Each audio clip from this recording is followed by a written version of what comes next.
I am Joy Huber, and welcome everyone today to my talk, Discovering the Joy of Living. So thank you so much for inviting me to speak on this topic. I was sadly diagnosed with cancer in March of 2010. What my cancer battle made me do was reflect. And I thought, what is really important to me to do with the remaining time that I have left? So I thought, as I reflected, what I'd really like to do is travel.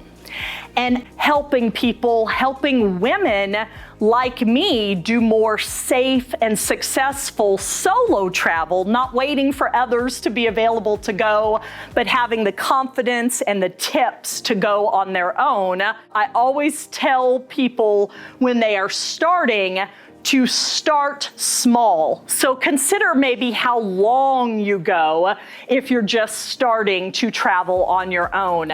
An overnight or a weekend away can do wonders. Also, if you're facing budgetary constraints or restrictions, starting small is better than trying to get the funds to go for a week. You can choose someplace familiar if you're just starting to solo travel, and maybe someplace that's close to home so you don't have to deal with airports and flights. Maybe just someplace you can drive to, or maybe somewhere you've been before and you've been there with family or friends, and this time you're going to go on your own because you get to do what it is you want to do for a change. Consider personal safety. So you can take a self-defense class. There's, of course, a lot of information online, things you can watch. I have also found a number of products. I often do not take a purse when I am out on my own. For example, I was just in Vegas not too far back and just felt I don't want to carry a bag. And so I essentially got this wrist wallet. And what it is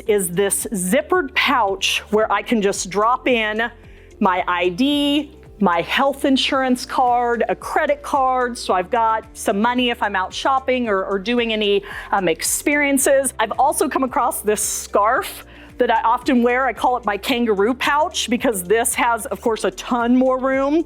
And I have packed this thing full with bottle of water, Kleenex, car keys to the rental. And anyway, I'm just wearing this around my, and nobody knows. But this is essentially my purse. And then I can ditch the bag. And when I'm solo, you can use a lot of cool things like that.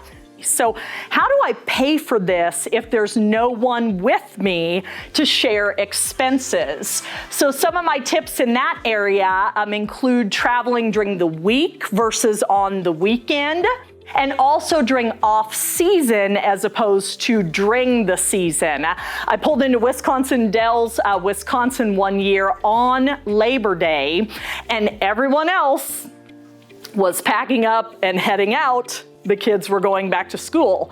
And guess what? When I looked at places to stay that weekend, Labor Day weekend, crazy expensive. Long holiday weekend, peak time, everyone wants to be there.